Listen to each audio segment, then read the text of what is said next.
Let's see. Last month, there's an article in the Times over in London, an interview with Temple Grandin about the new book that she's written, The Autistic Brain, Thinking Across the Spectrum.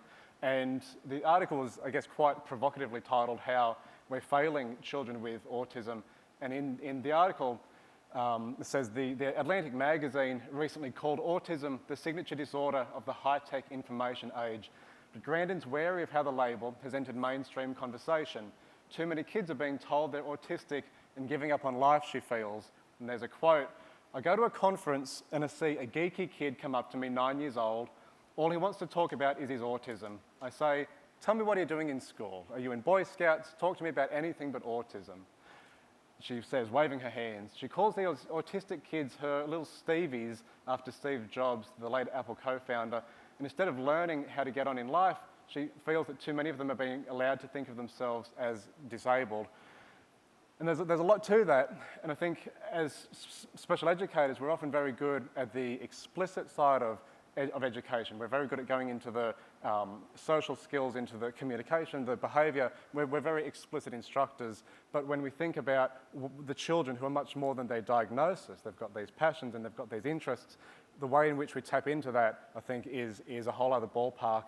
And I thought I'll just quickly run you by the story of one of my students, Jackson, who for me really exemplifies this idea. Jackson's a lad. He came to us in early intervention. He had the full gambit of what you'd think of sort of textbook classic autism in terms of restricted interest and behaviours and sensory needs. Particularly sensory was a huge thing for Jackson. His hearing was incredibly sensitive. You know, if there was assemblies, it would always be headphones. Storm clouds approaching, he'd lock himself in cupboards and under desks because of the fear of thunder. A CD skipping would cause extreme terror. So there's a huge amount of sensory sensitivities here. But he was also a kid who just loved music. He just soaked up sound and music to an extreme extent. Dance music was his absolute thing.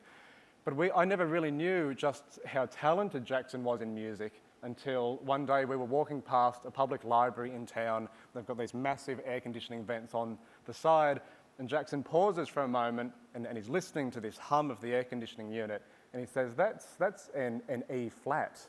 That tone's an E flat. And I thought, he's got a good sense of humour. I don't know, is this funny? Is this true?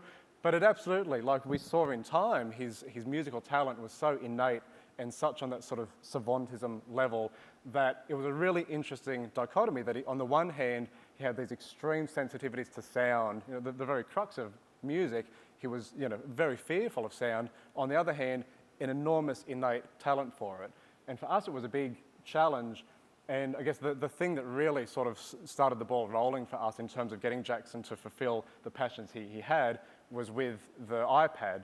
When we brought it into the classroom, put his headphones on, loaded up some apps, he could just go into this absolute state of concentrated focus and calm and settled understanding of sound. He could adjust the tones to exactly the comfortable level that he wanted to, and he started to, you know, experiment and plug it into some other external devices, and this talent that he had just blossomed and just turned into something absolutely amazing.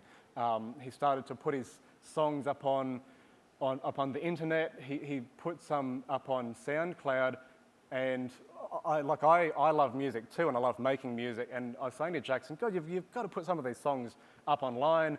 I showed him my page. I said, look, I get like 15 hits. You know, that's nice. You're getting people listening. He put up some of his songs, and he started getting thousands of hits. Like people just like, who is this wonder kid? He put them into the Triple J Unearthed competition. At one point, he had 2 songs in the top 10 of the national charts for electronic dance music. One song got number 2. You know, he's just turned into an absolute superstar. And what came from that? What came from using the iPad to tap into the music that was innately inside of him to bring it out was that he started to get involved in social clubs. He started to get involved in music outside of the classroom. He's been a bit of a peer mentor to students in different groups, and it's led to all these opportunities. He's in high school now. He DJs at student parties. He's an absolute star at school. So, you know, his star's rising, and he's got this enormous opportunity because of what technology allowed him to access. He always tells me to share his SoundCloud page of these events.